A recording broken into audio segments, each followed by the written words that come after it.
conceive, believe, achieve. Shut the f*** up. You're listening to Believe You Me with Michael the Count Bisping and Paul Felder. Ladies and gentlemen, don't worry. Don't adjust your screens. I'm back home. Paul is back home, fresh from Seattle. You look a little tired, Paul. I'm not going to lie. Oh, thanks. Thanks. No. You look wonderful. You look vibrant. You look like the Irish dragon in full effect. But I know you just flew back from Seattle, so I'm assuming, the time difference and all that carry on. Well, it's not the time difference. It's a 3-year-old with a fever who wakes up every hour was what's got me tired last night. So I slept on the couch, pretty much waking up every time she did. So I was correct in saying you were a little tired. I'm not. Yeah, still got 2 hours on the bike in. So. Oh, come on. There you go. No big deal. Because you got to make it part of your lifestyle. It is part of my lifestyle. Yeah. I waited until she was finally napping and kind of just laying around watching kids' movies and stuff. And then jumped on the bike. And hopefully tonight is better. My God, man. Because before you know it, I'm getting back on a plane. We're going out to call the fights this weekend in Vegas. So we shall see. But this weekend was fucking madness. It was madness. It was madness. And we got lots to talk about. I mean, was that the best fight card of the year so far? Maybe. So. We'll talk about that. The movie. I'm always interested. Obviously, you've got daughters. But what were the movies that you were watching? Because last night, I put on a movie because we do movies on a Sunday night. We did Superbad.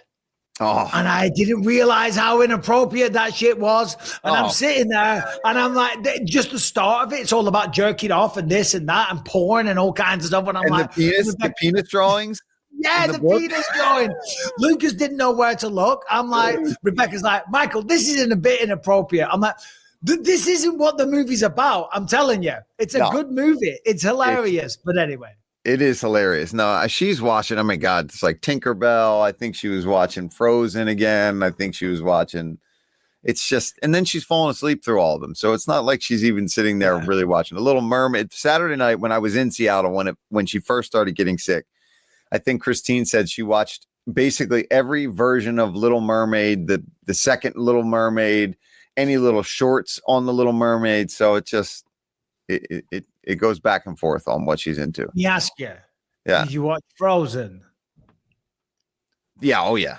Yeah. Well, that's a perfect segue into UFC Seattle and Israel Adesanya. Yeah. Frozen like Elsa. Remember when he said that? Yes, he did say that, didn't he? He did say that. He did say that. Well, not one of his best lines, and sadly, not one of his best performances. But before we get into all of that and breaking it down, as I say, that might have been the best fight card this year. Not obviously in terms of star power and all the rest of it. There was no titles on the line, but finishes in every single fight. 9 out of 13 fights by way of finish. All finishes on the main card as well, as I said. And just a lot of flipping talking points. You know what I mean? Yeah. Just a fantastic night of mixed martial arts action. Because recently, you see a lot of people, they're out there, they're talking all the crap and this and that, and the BMF fight didn't deliver and yada, yada, yada. Holy cow, Seattle was a banger. Yeah, it was a banger. And even the fights, some of the fights that weren't finishes on the prelims were pretty awesome fights. They were really competitive fights. Bahamondes and Tofiq had a bloodbath of a fight. I had people texting me during the broadcast saying, what's going on? Like they didn't tune in until the main card. And they're like, what is that massive blood puddle on the octagon? I was thinking about this, Paul, because obviously me and you are octagon side all the time, right? Yeah. That was a very, very large puddle of blood. Yeah. I don't recall in all of my time with the UFC fighting and commentating, seeing people run in and mop up the blood. Yeah, it was that bad. That had to be mopped up because it was like a big, thick puddle, very viscous, very slippery. You know, if I'm fighting in the octagon and I walk in and I've got a game plan predicated on footwork, I'm like, bro, stay away there. I can't slink about the octagon with a bloody gallon of blood over there. Yeah. It was so bad. I think it was either the next fight after it or maybe even another fight after that. Somebody was down on their back for a little bit of that fight in that area. When they got up, their back was covered in blood. Now, it's a canvas with a mat underneath of it. So normally it absorbs a lot of that. And we don't see that when it's just a smattering of blood or a sprinkling of blood. But this was literally a pool of blood to the point where fights later, if people were grappling in that spot, their back was covered in Bahamondes' blood. Yep. It was a bloodbath. It literally was literally a bloodbath. Yeah. Got to give a shout out to on the also. Oh, no. That was on the main card. Yousri Belgaroui. I thought that was on the undercard. It wasn't. Casey O'Neill got a sick finish in the first round. Yeah. What else? Tofiq Musayev, Bahamondes, they got the bonus, 100,000. Tremendous fight there. Feel for Bahamondes. The man's got tons of potential, but, Tofiq Musayev. Not without its controversy, too, because of the fence grab that Musayev did. And then some people aren't convinced it was intentional with the headbutt. It looked pretty purposeful to me when he headbutted him. Did you see that? Was that what opened the cut? No, luckily the cut was kind of already there, and from actual damage that he was using elbows. I think it was a big elbow that he cut him with from ground and pound. Yeah, that's what I thought. He was. I don't want to say he was almost going to be finished because you never know in MMA. A lot of guys might get hurt and they scramble back. They can fight their way back into the fight. Musayev is obviously a tough customer, but he got hurt really bad by Bahamondes, and he's trying to go for the finish. And Tofiq's kind of like on the cage, and he literally double grabs it as he's going down, keeps himself up, ends up reversing position, ending up on top, and then starts doing the ground and pound and splitting up Bahamondes. Now that should have been a point deduction. Should have been a point. It should have been a point right then and there. And I think they should have given Bahamondes the chance to stand back out in the open and fight fairly instead of putting them back into a position or anything like that. But it didn't happen. He still proved that he's a ton of fun to watch. He proved that he's tough as shit and that he's very talented. But I was saying it on the post show too. It just sucks when you get a fight of the night like that. You look really good. You have your moments, but then a lot of people are going to be talking about the fouls and things like that. So, well, he will, if the UFC goes back to Baku, which I believe there's rumors of, if they go back to Azerbaijan, he'll be on that fight card because that was a great performance regardless. Let me ask you, Paul, in your long career, did Paul Felder, the Irish Dragon, ever grab a fence? No, I don't think I did. I wish I could say the same. I did. Yeah, no, I don't think I did. Multiple times. I did. I may have, though. Like, you just naturally accidentally kind of get your finger stuck in it. I definitely put my toes in the fence before.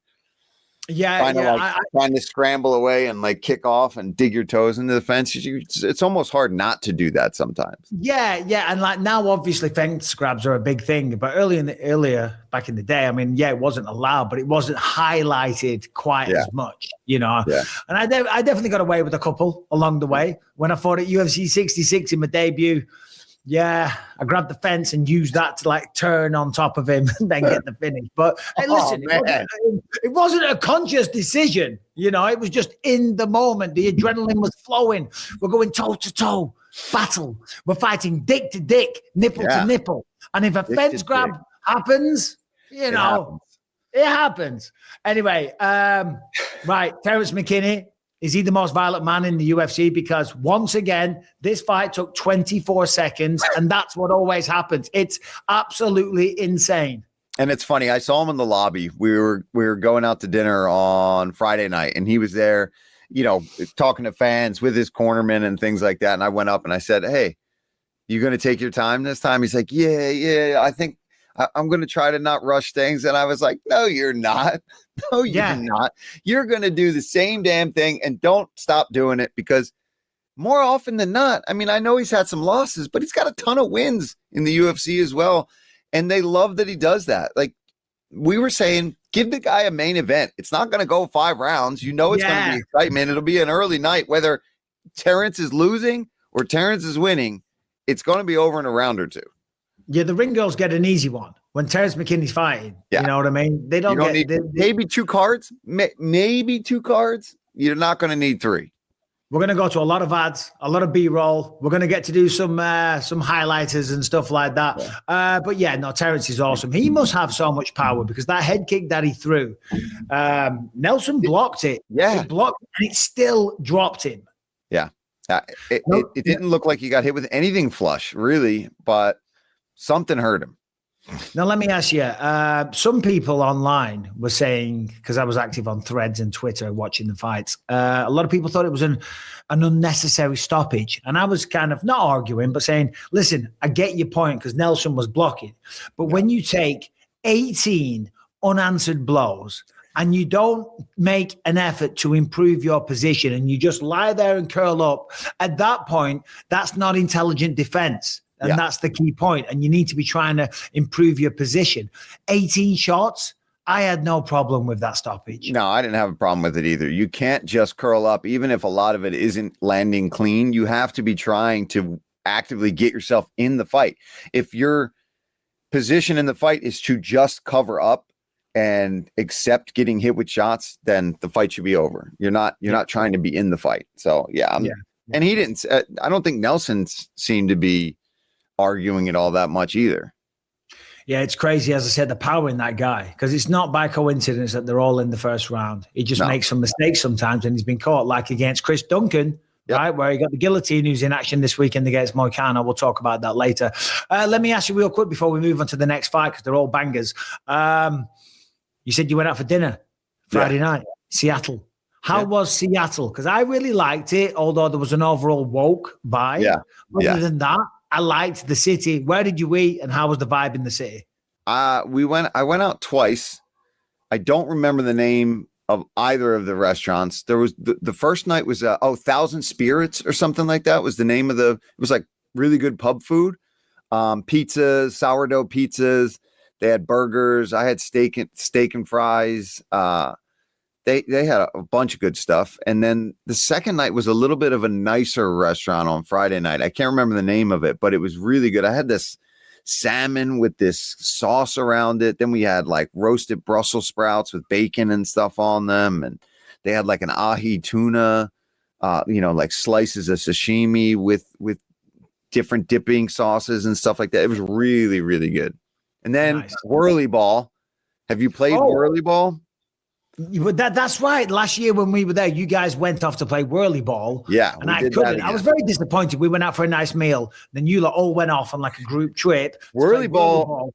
And I had to bow out. Probably not a good idea for you with neck issues, to be completely honest with you. It's car crashes constantly. It's basically bumper car with little rackets and a ball that you fling onto this net to score points. And me with a new hip replacement, I'm telling you, Michael, I had a few times where I was like, I don't know if I should be doing this, because your knees are kind of jammed into your chest and you're steering with this handle that goes around in a circle to reverse yourself. And you have a pedal just like in a bumper car, and people are just ramming you. We're slashing each other with these rackets. Points are getting taken. Points are getting added to the board. There's like an announcer up in the top of the thing who's kind of like calling it play by play and making fun of you the whole time too. And then they gave us a microphone, so whoever wasn't playing at the time got to do commentary on the side. It was fun. It was late, though. That was the only thing. We couldn't get a reservation till 9, till close. So I ended up playing like 6 games. And when they were all still playing, like they're little kids, I jumped in an Uber and got out of there early, because our call time for the desk, because we do that long pre-show now before the broadcast, was like 10 something we were getting picked up. So I was like, all right, let me get out of here so I can do some studying in the morning. I felt very left out last year when you all went off. I'm like, I want to be part of the gang. I want to come play whirly ball. Yeah, it does sound fun. I do suck at it, though. I got to be completely honest. And, they were like, oh, let's pick teams. And Zach was picking teams with somebody else, I forget.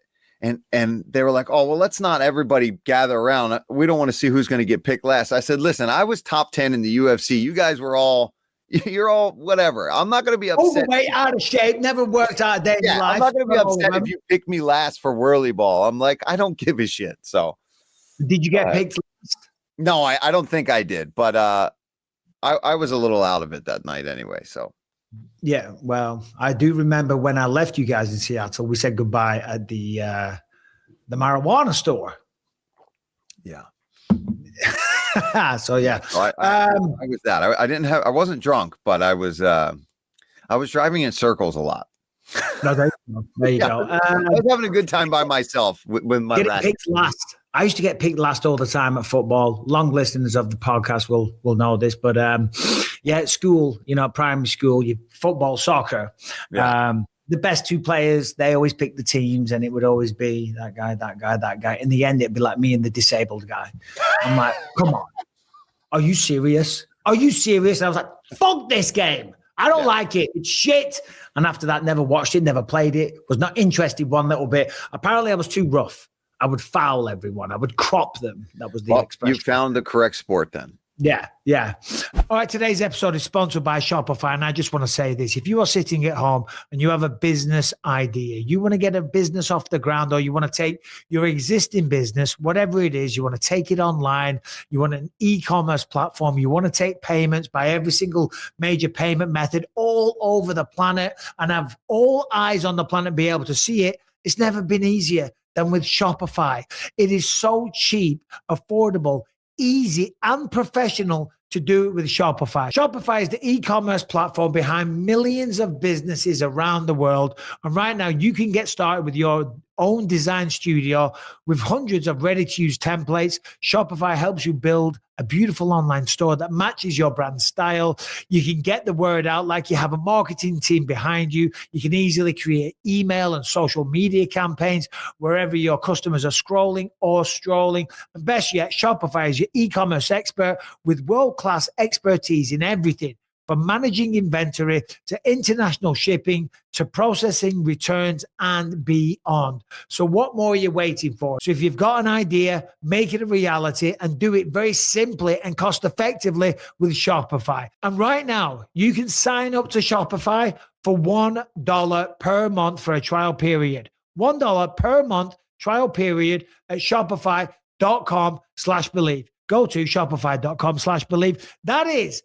shopify.com/believe. Speaking of fouling people, well, there was no fouls, but there was lots of action and damage done by Yousri Belgaroui. Is that how you say it? Yeah, Yousri Belgaroui. Yousri Belgaroui. Well, I'll tell you what, I'm going to learn how to say that name because that guy's got an insane future. I did a little prediction video. I picked Mansur Abdul-Malik because that guy has got tons of ability. He was a great Division I wrestler, right? Yeah, power in his hands, undefeated. Yep. Athletic as hell. I didn't know Belgaroui was training with Pereira and Teixeira as well. He's good, man. But I think he's now really finding his stride in the UFC. It's his second fight. He looked really good against Bakoyev, right? Bakoyev? I think he's actually fighting this weekend too. And he looked great. And he had 2 fights. Bakoyev. Yeah, Bakoyev. He had 2 fights on the Contender Series. First one, he didn't win. Second one, he came back, he won, and he didn't get the contract because it was another kind of just lackluster performance. Then he gets the call to fight Bakoyev in the UFC. He looks fantastic. Then he comes out here again as an underdog against the Mansur and dominates and gets the finish. So now I think when he transitioned from kickboxing into MMA, kind of like Pereira, it takes a little bit of time to really find your footing and find your timing as a striker in MMA. And holy shit, has he found it. 6'5" at middleweight, kickboxing record of 27 wins, 7 losses. So lots of experience there. You saw that on display, just kind of picked him apart with the calf kicks, did a lot of damage, kind of affected his ability to shoot, even though there was a little bit of wrestling. But then by the second and third round, those knees up the middle, my God, in fact, was it the second round? No, it was the third round. Yeah, the knees up the middle, man, they're very, very dangerous. He's going to go far, that guy. Yeah, he's really good and so long, so tall, and he's showing really good takedown defense now 2 times in a row, right? So now let's see what happens. Maybe he gets somebody who's more known for striking to be in his third fight, because obviously, Bakoyev is a grappler, but he throws big punches. Mansur is a grappler who throws big punches. And now I'd love to see him fight another guy who's going to be willing to stand and trade with him, because that could be insane to watch. But his kickboxing and his takedown defense have looked fantastic in his last 2 fights. So I picked against him too. So I was with you on that. I thought Mansur would be too much. Plus, Eric Nixick's obviously my buddy, and he's really high on that kid. Thought he was going to do well, and lesson learned for that guy in the UFC. First loss. I mean, Glover Teixeira and Alex Pereira training with those guys on a daily basis. You're going to soak up a lot of wisdom. I did walk the dogs at one point. Rebecca was like, we got to walk the dogs around the block. No. Okay. So I picked the Larry-Ann Douglas versus Julian Erosa. It's not a large block. I thought we might miss the first round. By the time I came back, I'd missed it. Julian Erosa got stopped at 3 minutes, 33 seconds of the very first round. Break it down for me, Paul, because I didn't see it. Man, Julian stood way too in range with this kid Douglas. I watched his LFA fight. I watched his Contender Series fight. He's got dynamite in his hands. He's got beautiful combos, great boxing. He's a good kicker as well. And he dropped him, I think, 3 times with a jab. That's what this kid's packing in terms of his boxing power. In shape, like put together kid. I think this is a real good pickup from LFA for the UFC, from Contender Series to here. I think this kid's going to be a problem at 145. He's a good size kid for the division, and his striking is just the gunslinger. That's his nickname. The gunslinger. All right, and Julian, I was talking to Eddie Baracco and Eric afterwards too, and they just thought that he stood maybe a little bit too in range. They wanted him to try to fight at range, but he's a gamer, dude. He's a gamer. Yeah, when he starts getting hit, he likes to give it back. And I think this is not the kid that you can do that with. Yeah. Well, congrats to him. Double retirement in the next one. Nico Price versus Michael Chiesa. Price. I love the guy. The guy. But what are you doing? You're playing into the hands of Michael Chiesa, right? And that's always been Nico Price's thing. You know what I mean? Like, there's some very, very entertaining fights. And thank you for all the memories and the upkick knockout that he had and stuff like that. Yeah. But he went and grappled with Michael Chiesa, which is what he's looking for. He's very open about that. He said it on the opening package, if you will. In a perfect world, I get a hold of him, I take him down.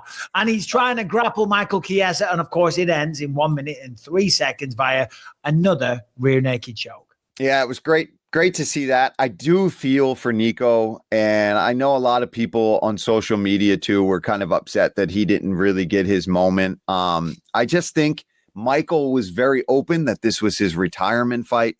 Michael was open that, he wanted to do it in Seattle, even though he's got more fights on his contract. He wants to move on from here. He thought this was the perfect place to lay the gloves down. He had people that were there for him for this retirement fight, that were there for him for his very first ever MMA fight.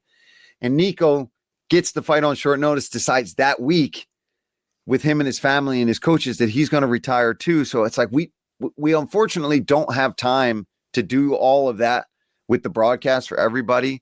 And it went long, and he didn't get the shine that he should have. And I do feel bad. So congratulations to Nico Price too. I know it didn't go his way, but like you said, the guy was always game. The guy always showed up. The guy wasn't afraid to fight anybody, and he's finally laying down his gloves. Gets to hang out with his 7 children now at home. So congrats 7 kids. Nico. 7 kids. He's been a busy man. He's been a busy man. Yeah. So I'm 7 kids. I'm happy that he's going to finally get a lot more time with them, and I know he's coaching and doing that kind of stuff too. So congratulations, Nico. And I'm sorry that you didn't get your proper send off on the broadcast. You did deserve something. Well, just looking at his record, 10 years with the UFC. I mean, that's something to be proud of in itself. Yeah. And granted some ups and downs along the way, but 10 years at the highest level, fair play to him. It was funny, Michael, too, because Joe Ban fought him and he lost, unfortunately, to Nico, got caught and I think finished by him. And he was part of the highlight package for Nico. And he's like, all the fights in the 10 years that Nico Price has been fighting, you guys put that highlight out there, all the crazy things that he's done. And you got to show me getting beat up by Nico Price. Yeah, that's the way it goes. That's the way it goes. We've all been there. We've all been part of somebody's highlight reel while we're working. I've been shown getting blasted and bloodied up by people. And, we've all been there. Yeah. I remember, when was it? I think when they announced Vito in the Hall of Fame. Yeah. And they wanted me to talk about it. I'm like, I think I'm going to bow out of that one. Not that I have this big issue because I don't have any emotion at all. Do you know what I mean? But I'm like, I ain't going to do that. You know what I'm saying? We weren't besties. We weren't besties. That's a good way of putting it. Congrats to Michael Chiesa, of course. And the only reason I'm rushing through, not to give Michael Chiesa his flowers, but he got a lot of flowers on Saturday night. He sure did. He had an extended and I'm sure he had a lot of beers afterwards, too. Oh, I'm sure. So fair play to Michael Chiesa. Congrats on everything that you achieved. But this one, I'm excited to get to this one and the main event. Of course, Alexa Grasso and Maycee Barber. I was scared, man. I am not going to lie. I'm sitting at home. Callum and his girlfriend, the fiance, should I say, had just walked in. So there's me and Rebecca, Callum and Josie. We're watching the fights. And I'm like, this will probably be a decision. Yeah. Right hand spins Maycee Barber, drops down to one knee, locks that up, and then that. For several minutes, and the eyes weren't moving. And I'm like, whoa, shut up. And I'm out of my thing. I'm like, oh my God. She looks dead. Yeah. She's not moving. And then Rebecca's like, no, look at her chest. She's breathing. She was breathing, but she was not moving much. She was just staring and breathing. It was only after a minute or even longer that the eyes started to move a little bit. And I was like, she'll be okay. But holy shit, man. That was scary. It was scary. And it was weird, too, because she gets hit. She's obviously out. She has no idea what's going on when she gets put into the choke. So she's not going to tap. Like, she wasn't there when the choke started. And it was, what's his name with the big beard? Beltran. Beltran did a great job. He didn't wait for a tap. He wasn't waiting to see anything. As soon as Grasso put that choke in, he was already running over and stopping it. What was crazy is you see her instinct still there a little bit. She kind of comes to, starts wrestling, but then you see her kind of almost fade back out. And she was going for the leg of the ref for a second. And then it was like it shut back down again. And it was strange. And then was breathing really deeply and laying there. And she's had some medical things. She had the seizure incident before that fight. In the main event and never walked. That's why I was scared. Then I started getting worried. I'm like, is that what she's having right now? Did that kind of trigger something in her? She says she's fine now. She posted on social media, and but still, one of the scariest finishes in a long time. Harrington jump on because Harrington, if you want to say this, kind of had a hot take, and now. Which is surprising because you do love a Maycee Barber. And I just want to say as well, real quick before we get to it. The doctor, I don't know. The doctor was just like, I feel like he could have been doing more. Yeah. He was just not doing much. I'm like, maybe get some oxygen mask. Maybe do something. Maybe fucking chest compressions. I don't know. Do something. But he's just like led down next to her, like prodding her going, and like not even really talking much. And I know he might as well have had a stick. He might as well have had a stick. Yeah. Oi, are you awake? What are you doing? So Harrington, we have a group chat. Do you stand by your statement? Oh, yeah, he's muted. Oh, I'm sorry. My baby's playing with a toy behind me, so I muted it. It's okay. So I do stand by it. What I said in the group chat was... Well, before you go forward, you have to explain what the hot take was. Okay, so I want to make sure that I read it out verbatim so that I'm not all right, no, it's worse when I read it out. I think she was read it out verbatim. I said I think she was awake for a couple minutes there and milked it. Milking it is the wrong phrasing for sure, but yeah, again, that's the nature of a hot take, I guess. There were. Look, I looked all over the internet. I scoured different places. I checked in on 3 Punch Convo, and they agreed. Like it seemed like Maycee was awake, and just frozen and still, and seemed to be collecting herself. Somebody on the forum there said that they thought that they in the multicam saw an exchange where she told the doctor she was okay, which is why the doctor was not. Applying like that kind of pressure on her, and she was just gravitating, like collecting shooting herself. But Mac Malley, who's a very funny guy on MMA Twitter, I really liked what he put, and I retweeted. He said, I legit think Meishi was in shock. Getting knocked out or choked out is one thing, but getting pretty much KO'd, then being ripped to the floor as the lights dim from the squeeze has to trigger some kind of biological or spiritual acceptance of death. You're about to meet God. It's like being eaten by a lion in nature. That is very, very well worded. But that's kind of like the assumption that we had. Rebecca was like, I think she's in shock. You know what I mean? Like, what just happened? You get cracked hard, your bell rung. I mean, she spin almost a full 180. And then then you can't breathe. And then that, and Grasso was not messing around with that squeeze. That was like full behind the head, pinched as tight as it could get in an instant. I heard somebody else had a hot take on the internet about this, where she was stalling on the ground to figure out what she was going to do about the poop in her pants. No, come on, let's not talk shit. But hey, listen, I know that's come on. Fair play to Alexa Grasso, man. She's dangerous, because the last fight, I think, was Natalia Silva. Yeah. And I thought, maybe, she had a moment in the sun and now it's kind of fading because Natalia Silva had a really, really good performance against her. But Grasso said she was injured beforehand, and this is what I'm capable of, when I'm 100%. And I got to say, that certainly seems like it's the case, because Macy Barber has been in there and gone to a decision with her before. And Macy Barber, she's had some issues along the way, but she's had some great fights. Yeah, great fights. She was on a 7-fight win streak since that fight. Yeah. So exactly.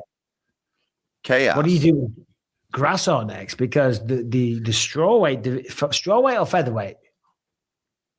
Flyweight. What am I saying? Flyweight. Yeah, I mean, what do? You can't give her. No, that's the thing. She's had the trilogy with Valentina, so she's in a weird spot right now where I think she should just fight another top contender, get another W, get that confidence going, see what happens with Valentina if she gets another fight. Because, I mean, that's the issue. I don't, as good as she looked, I don't necessarily want to see that fight again right now. I'd rather see Grasso fights somebody she hasn't fought. I'd rather see her go out and do that again to somebody than see her fight for a belt. I'd rather see somebody even less deserving fight Valentina, just to see if maybe somebody else can get in there, because I just don't know. What do you guys think? You want to see that again? I hate to send her back in the rankings, especially coming off of such a fun fight like that. I mean, the Rose Namajunas fight is right there, and it's like, look, whatever form Rose is on right now, she's a former champion. A win over Rose is always gonna raise your stock, and I mean, it seems like a very fun fight. That's actually a great shout, because that's two former champions. There's a lot of name value there. There's something that the fans can get excited about, and it's a fight that means something. And Rose isn't the champion anymore, but man, Hall of Fame career, a fan favorite, of course. I like that. That's a good shout out. All right, today's episode is sponsored by Underdog, and Underdog is a fantasy game and a game of skill where you can make yourself some money. Now, playing on Underdog is very easy. Just pick whether your favorite players or fighters will go higher or lower on stats like points, rebounds, steals, and more. Maybe if it's an MMA fight, will they get more or less than 3 takedowns this round or that fight? Will they land a spinning back elbow more or less than 1? Stuff like that. You get the idea. Get your picks right, and you can win up to 5,000 times your cash. That is crazy, but that's what you can do. It is very, very simple. Now, there's 2 types of ways you can play this game. There's ladders, where you make 3 to 5 picks and progressively win more based on how well each pick performs. Win a little on a decent night and a lot on a great night, up to 250 times your money. Each pick has 3 rungs to hit, and all of your picks have to hit a rung to get that payout, or you can play streaks. Each streak starts by making 2 picks. If both are correct, the next pick for the streak becomes available. Get 11 and the prize is yours. So what are you waiting for? Download the Underdog app today. Use the promo code BISPING to score a giant $75 in bonus entries when you play your first $5. That is the Underdog app. Download today. Use the code BISPING. Get $75 when you play your first $5. And that is only with the code BISPING. Anyway, right. Finally, time to get to the main event, to your boy Joe Pyfer, right? Yeah. I'll tell you what, I want to start with Izzy first. Fair play to Israel Adesanya because he was willing to stand there and go toe-to-toe and trade, right? Given the losses, given the lack of form recently, and given the natural advantages in the height, the length, the speed, he could have been forgiven for playing a very safe, boring game plan, picking his jabs, circling away a lot, and all the rest of it. And he stood there and said, no, I'm going toe-to-toe. I remember Pyfer cracked him with the right and he just like nodded as if saying, yeah, come on, let's go, right? Fair play to that man. And again, I'm not glazing Izzy, but if you can't watch that and then know the story going into this and know how Joe Pyfer fights, and that's the game plan that Israel Adesanya said, hey, this is what I'm here to do. I'm here to fight, and I'm going to stand there and trade. And it didn't go his way. Fair play to Joe Pyfer. But you got to respect what Izzy did. And he said that. He said that all week. He said things to Heidi Andral, during the interviews and things where he's like, I want to feel my knuckles on his face. I want to feel my shin on his chin. He wanted to feel the craziness and the violence of a fight again. And it showed. He did exactly what he said he was going to do. He wanted to be in there. He wanted to feel that pressure. He wanted to be in a violent fight. And he had his moments where he looked damn good. He was crushing the leg of Joe Pyfer. I was in the airport and was on the same flights back to Philly with him and the whole team. His leg was swollen. Other than that, he looked good, but his leg was all beat up. His hand is all swollen from landing shots on Izzy. And and I love that Izzy's kind of just accepted, like, I don't give a shit. I love this still, and I'm still going to fight. Like it wasn't all or nothing for him. It wasn't, if I get another loss, I'm giving it all up and I'm retiring right now. I don't know where he goes. I don't know who he fights, but I'm with you. He didn't give a shit. He just wants to have fun and go out there and put on performances. And it sucks because he looked really good round one.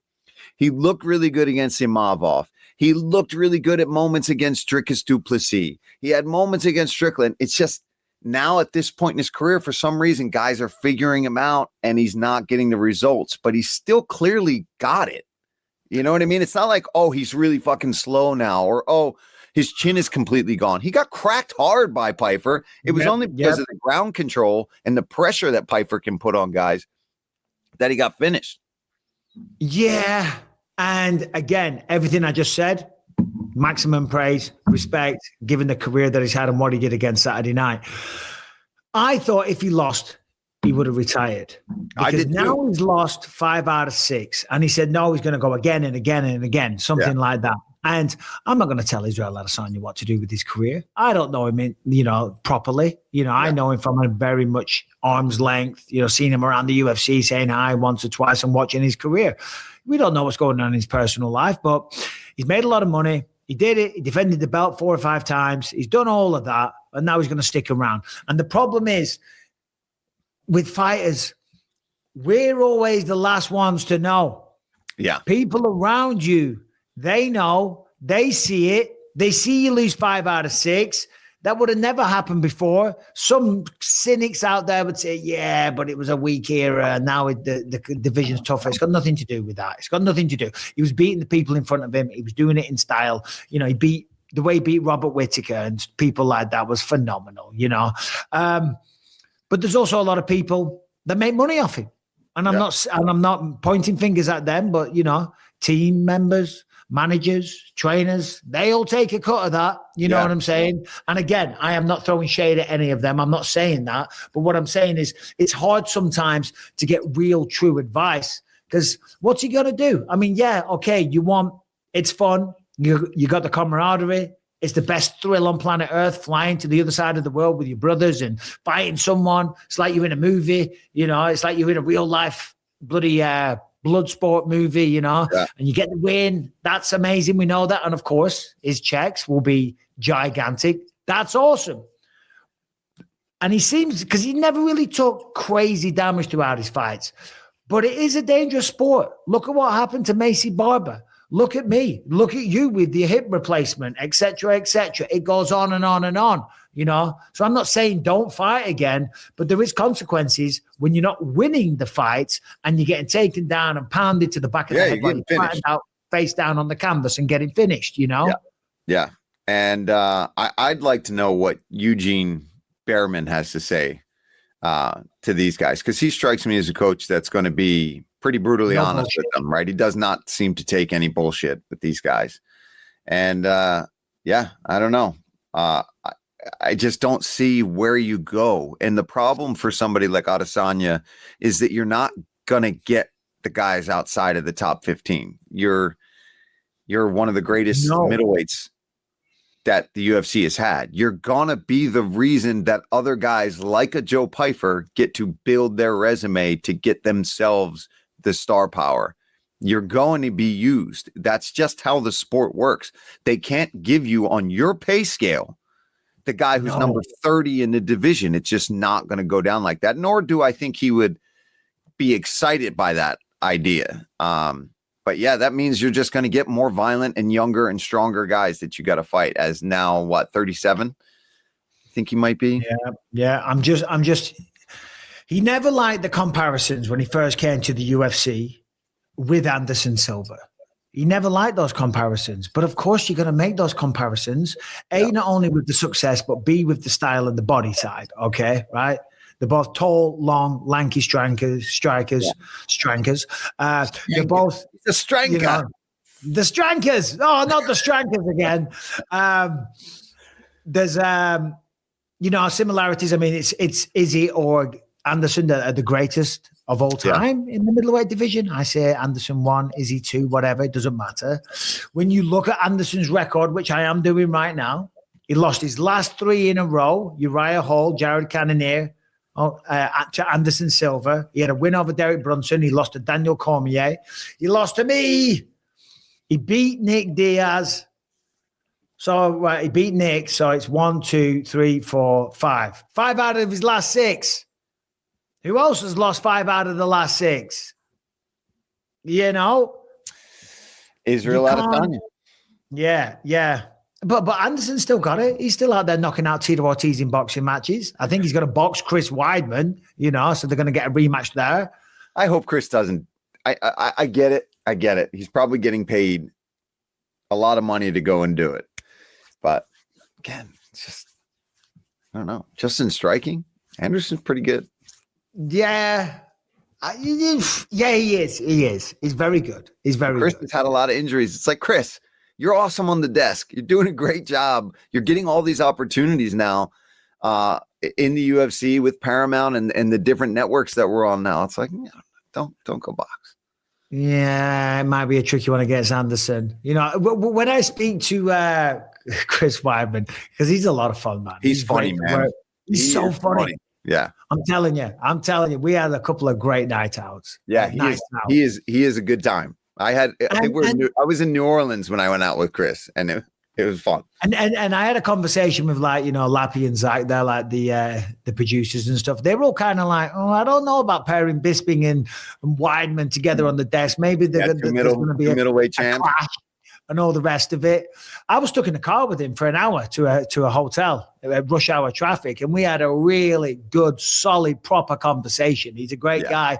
Anderson Silva, I don't know if it's a good idea, but it's hard to say no to massive amounts of money. Yeah, I know. I'm with you. I'm not getting those offers, right? If I was getting those offers, I might have trouble saying no as well. So it's hard for me to say, oh, don't do it. But, you know, I could have kept fighting too. And the reason I didn't keep fighting was because I had other opportunities and I didn't want to go out losing my 5 of my last 6 or 6 of my last 7. You know, it's eventually you got to just say, is the money worth ruining my reputation potentially as well? And and that's what it is. And the legacy's in place. He'll always be remembered. Right, because you can tarnish that too, right? See, if you start losing or getting knocked out really bad and you go viral for moments like that, it's like, do they want to put you on that podcast? Do they want to put you on that new show they're developing where the fans now think of you as I'm not talking about Chris necessarily. Yeah, no, I get Anderson. I'm talking about guys that stick around and fight and fight and fight. Now, like Izzy. Yeah, and Izzy's got other cool opportunities. He's getting into music. He's DJing and doing stuff like that. Now, do people want to go and hang out with the guy who's lost 9 fights in a row and do that? Is it as cool to go and listen to that DJ that's just got knocked out 4 times in a row? Or is it cooler? The guy had an unbelievable run and a legacy, and he's retired now, and now he's doing this. See, that's a really good question, because you're right. Because although it doesn't affect the legacy to true fans that were around at the time, that were supporting him, that will always have mad love and respect for you. But there these is new fans.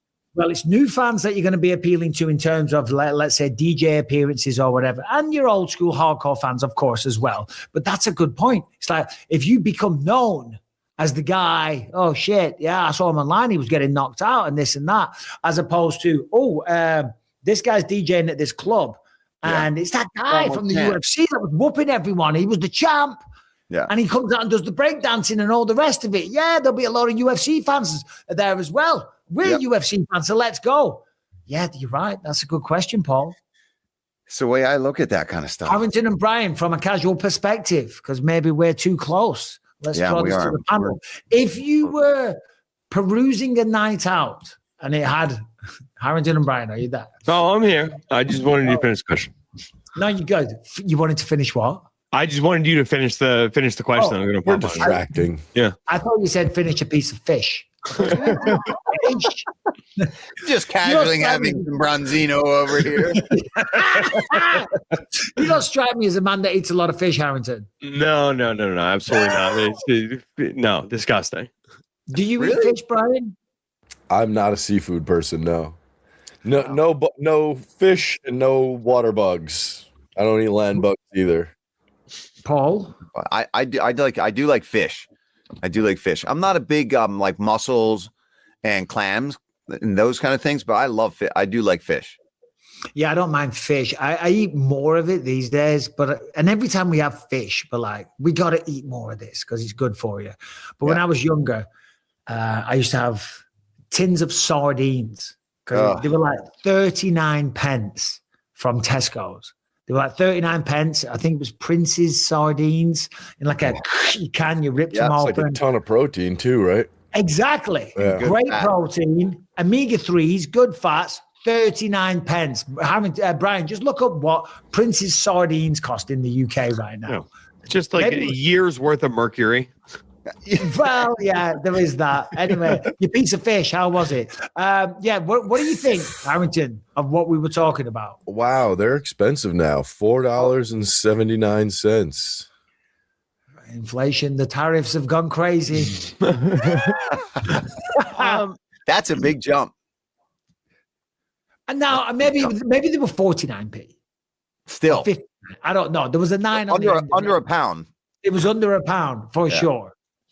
Oof, that's rough. That's it's bad when it's like it's expensive to be broke. You know what I mean? Sorry, I was looking at the wrong thing. $1.89. Oh, okay. That's a little bit better. That's a little better.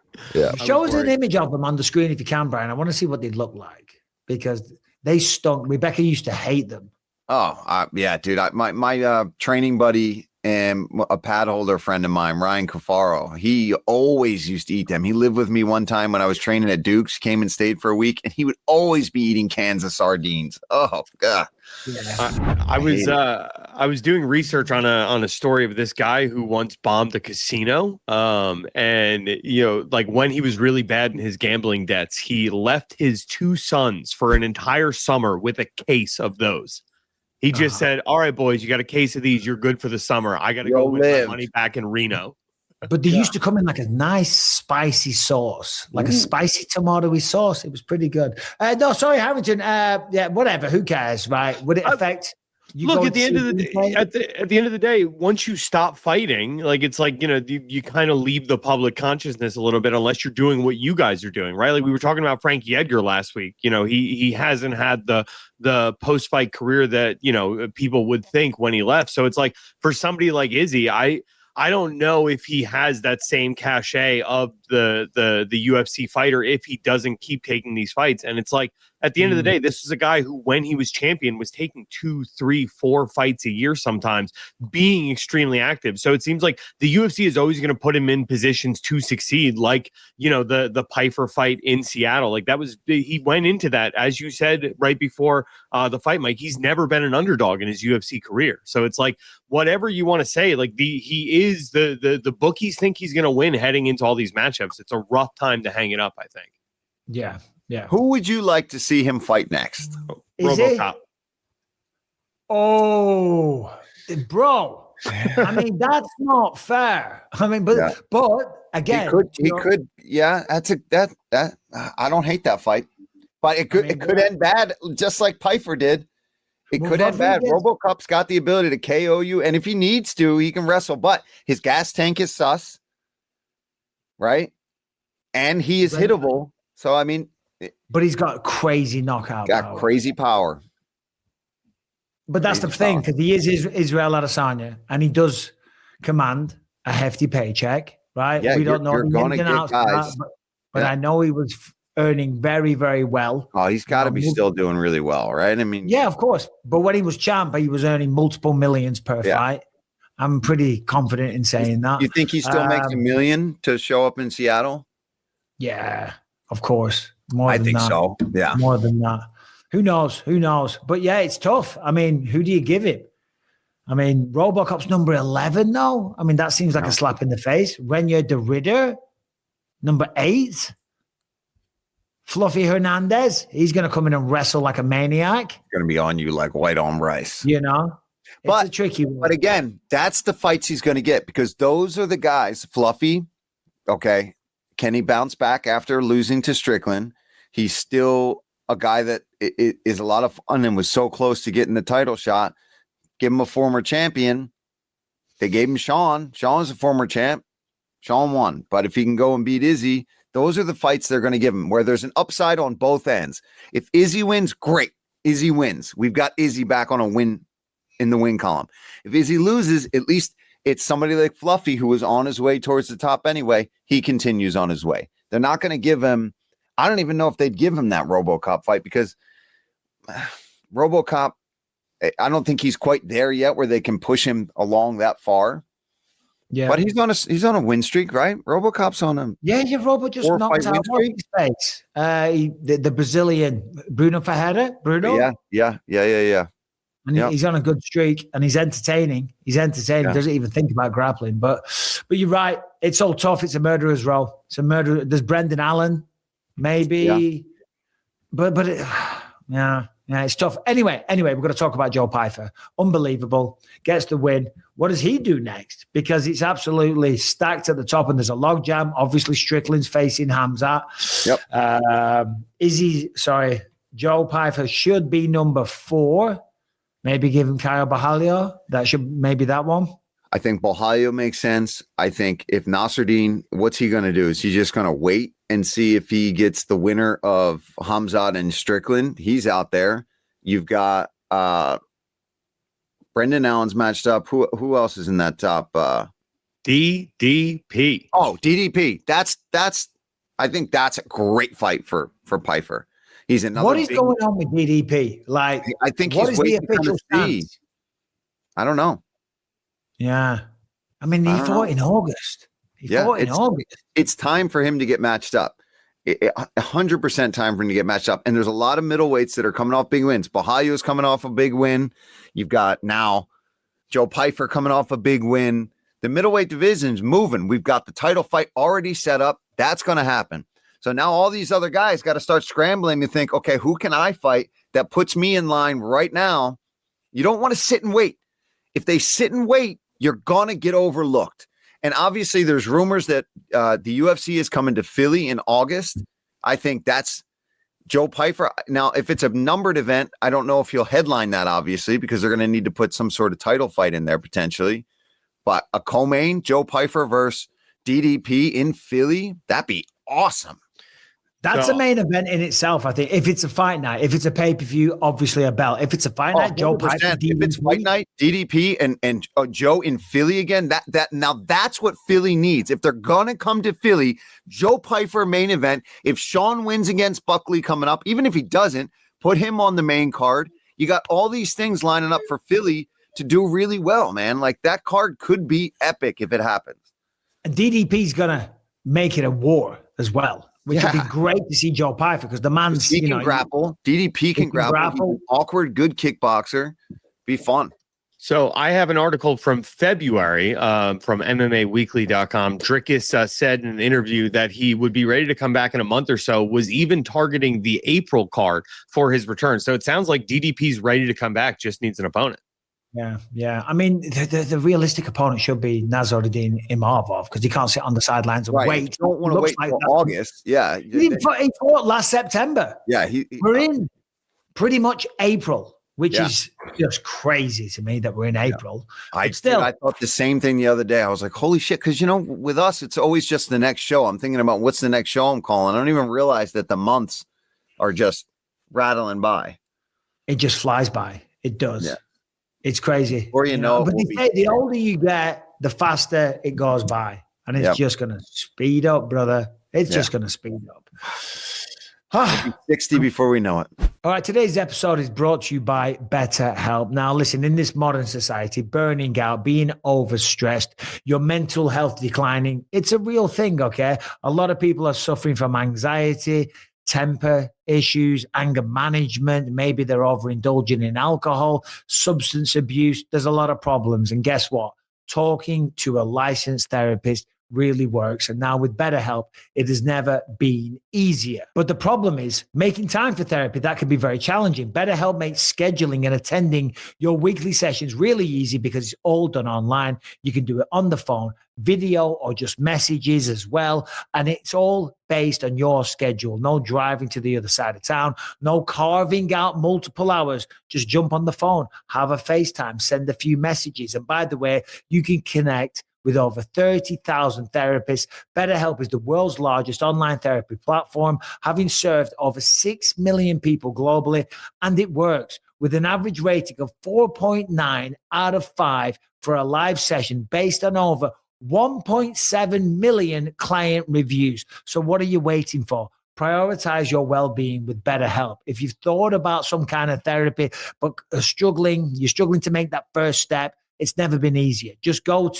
visit BetterHelp.com/believe and you will get 10% off your first month. Trust me, I've done this myself, all right? I used to be a crazy, bad-tempered ball of rage, okay? And anger management definitely helped me with that, and it can help you. Go to BetterHelp.com/believe to get 10% off your first month. That is BetterHelp, HELP.com/believe. All right. Well, we have the weekly segment from 3 Punch Convo. So, Herringbone, what do we have this week? All right. Yes, that's 3 Punch Convo, the best place for fans and MMA fanatics to go and talk about the sport that they love. And this was fun. This is just a little bit of synergy. I put in a story in the non-MMA section about how 12 tons of Kit Kats were stolen in Europe. Alan Joban, working the desk with you, Paul, he has a theory on who made up to the Oh, I didn't see that. This is why I love this place. You get 3 Punch Convo. You get not only a ton of MMA stuff, but there's even some secret shit talk there from Alan Joban going after DC. You gotta love it. DC, they were going at it on the desk because DC was kind of busting his balls before we started. You know how we do the talk back between the desk and the commentary team, and he's just like, "Hey, make sure you tell Alan, don't jinx this one, because remember that one time we had all those finishes." And then Alan's like, "Oh man, at this rate, we're going to have nothing but finishes." And then I think the rest of the card was all decisions after that. I know. We had that in London. I remember I was like, oh shit, we had a couple of good early ones. I was like, oh, here we go. It's going to be a good night. And then of course, it just falls apart. You can never know. And then you get Seattle where it's literally all main card, all finishes, all pretty violent too. So yeah. It's just sport. You can't predict. You can make the best card in the world and it can suck. And you can have a card where there's literally nobody that you've ever heard of yet that are all debuting, and it can be the craziest fight card that you've ever seen. Yeah, I think the difference is obviously there's a lot of new guys coming through, and when you don't know them, you can be surprised. You know, oh shit, I got to see this guy fight again, and it delivers. But when it's established names, there's an emotional connection for the fan.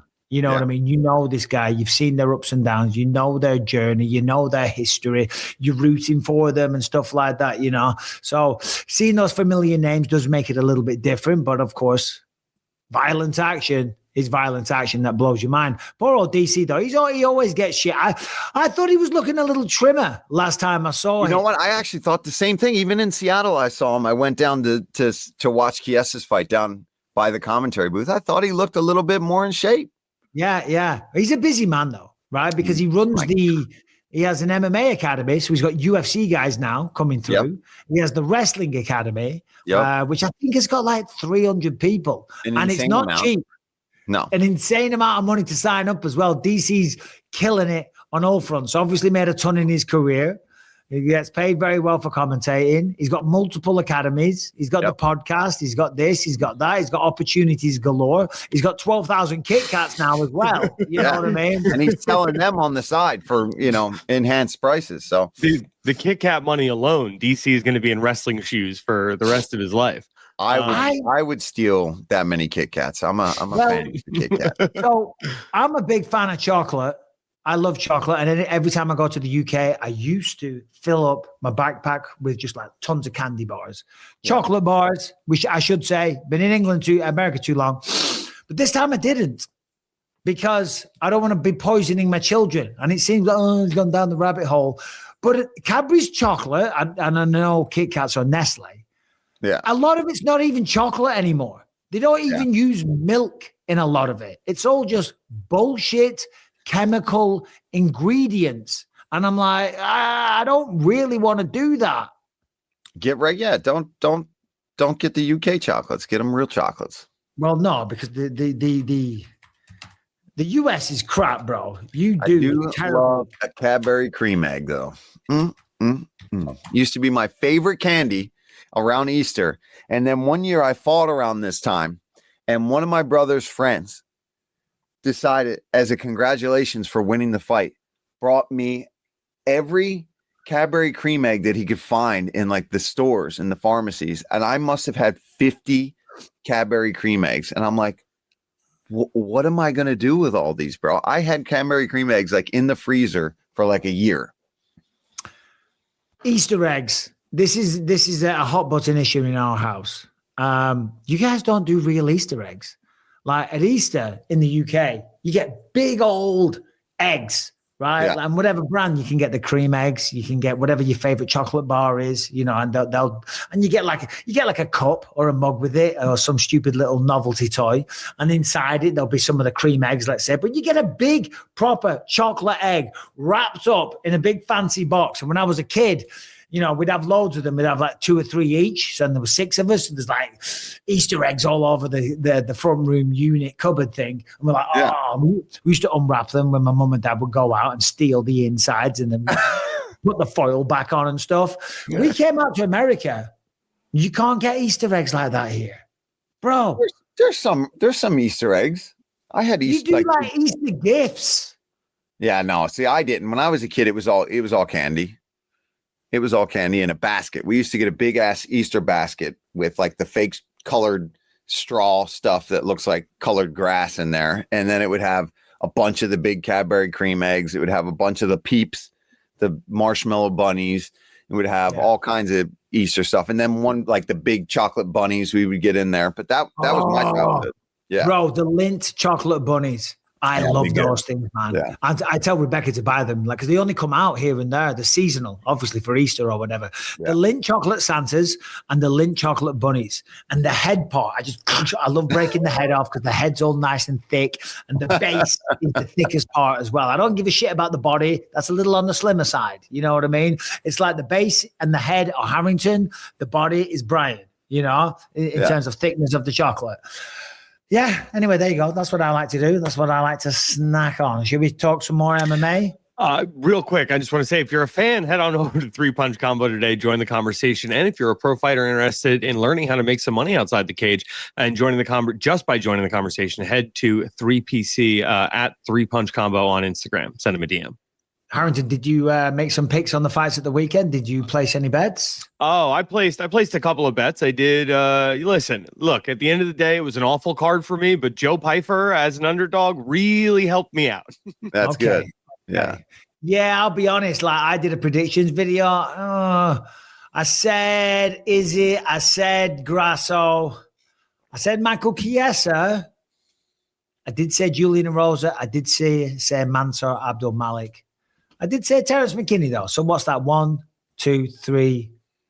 3 out of 6, 50% on the main card. It's not too bad. Yeah, my picks weren't great. Joe came through for me, obviously. Chiesa came through for me. And I did pick Mckinney, but I was off. I picked Barber. I picked Mansur.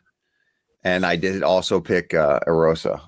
Demetrius Johnson Saturday night got inducted into the Hall of Fame, which was great to see. I remember watching it, and Brendan Fitzgerald stands up, and even though we commentate, right, and we go in the octagon and we do the interviews and we stand up at the start and do what we call the stand-up, where we talk about the fights. Welcome to Seattle, everyone, blah, blah, blah, blah, blah. I always think when I see John Anik do that, or I see Brendan Fitzgerald do it, and you're speaking and the sound's coming out in the stadium, I always think, I would shit my pants doing that. Oh, yeah, that bit. You screw that bit up. Like, you're introducing one of these guys into the Hall of Fame live right there for everybody in attendance. You flub that, you're going to just feel like an absolute clown. Yeah. And no, they both nailed it. He nailed it. John always nails it. He's great at those kind of things. But yeah, I'd be nervous as hell too. Yeah, no, I know. I always think, oh shit, the bright lights, the whole entire arena's watching you. You're reading an intro. Anyway, but when they were doing it and they were talking about Seattle, for a second, I forgot he was from Seattle. I'm like, who's this going to be? Who's it going to be? And yeah, Demetrius Johnson inducted into the UFC Hall of Fame, which is great to see, because obviously he's not with the UFC.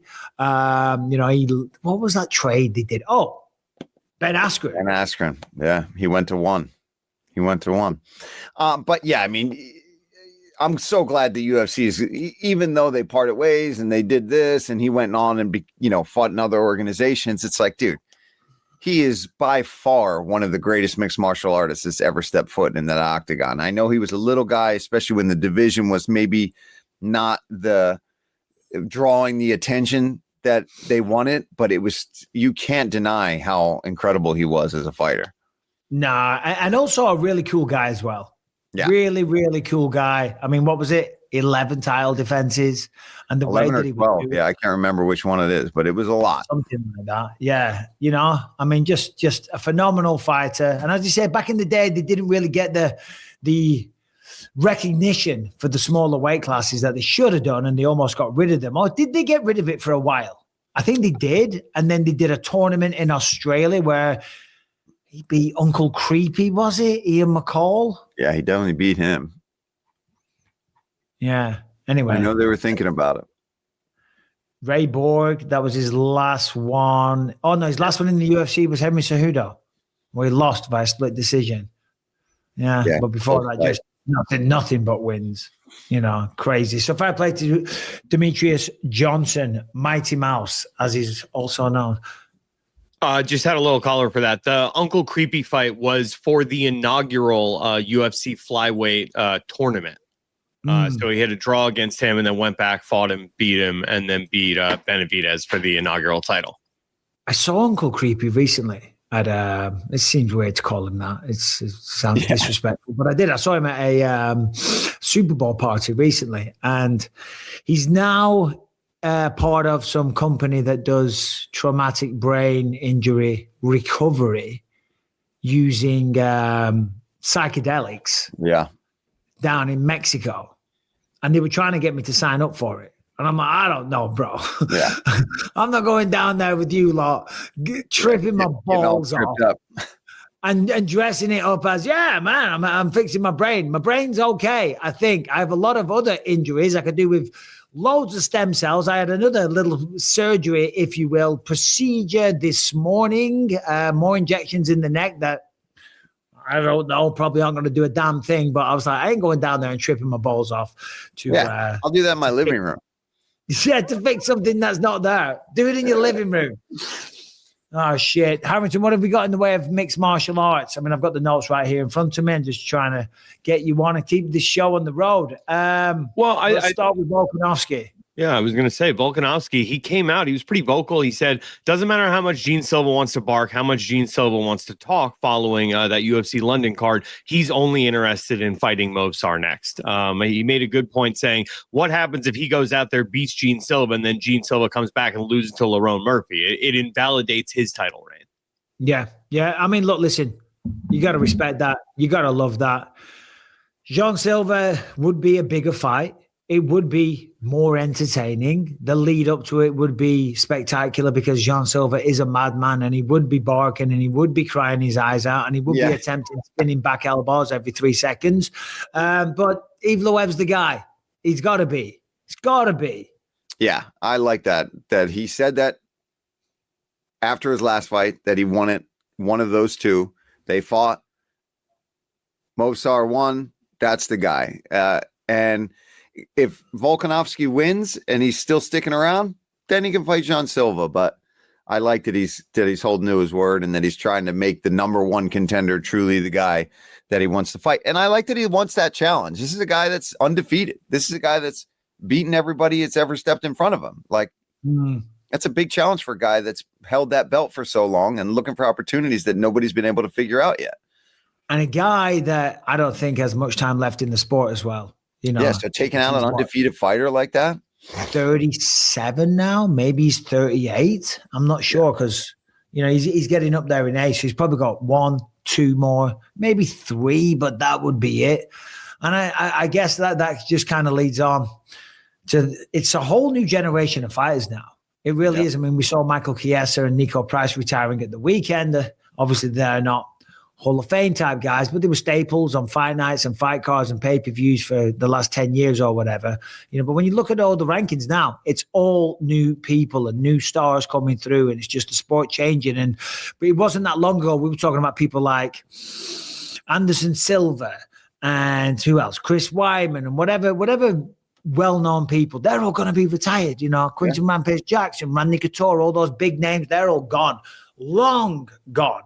And now it's guys like Volkanovski that are almost on the way out. You know, it's a whole new generation now. Yeah. Poirier, he's gone. I mean, Connor hasn't fought in how long? Adesanya seems to be trickling towards the end. Who else? Gaethje is going to be done. Unless he wins at the White House, even then, he may just say, see you later right then and there if he goes and wins against Topuria. I don't know about that. That'd be hard to walk away after that one. But yeah, he's only got a couple more left probably. Yeah. I'm just trying to think of some other fan favorites, that helped build the sport in this new era through ESPN. But that's the sport, man. You can't stick around for too long, otherwise it bites you in the ass. Kind of like it is doing with Izzy. And again, that sounds disrespectful. Certainly not supposed to do. To be. What else is going on here? Dana White says that Islam Makhachev will return to action in August, not July, as Ali Abdelaziz. That's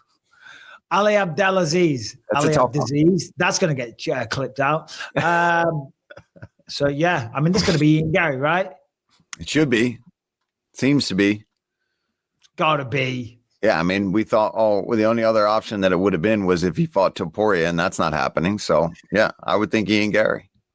Am I crazy, though? Did I see something online about Ian Gary fighting Conor McGregor or something? I think that was the way Dana worded that, because I think he was kind of talking about both of them and when they'll be fighting and if it was going to be in Ireland. And I don't think he meant them fighting each other.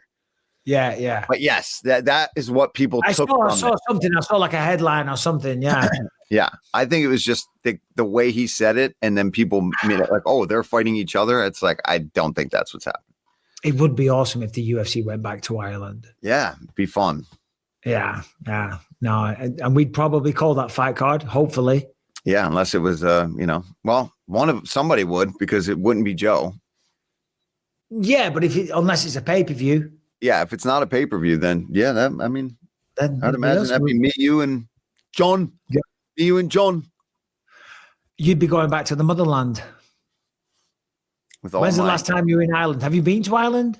Yeah, I went in 2016, and I've been to Belfast in 2018, Right. 16, maybe 2015, 2016. I went like a year apart from each other. I went for the UFC. I was a guest fighter for the Belfast card, and I went with Christine for a vacation in, I can't remember what year, but I went to we spent a week in Dublin.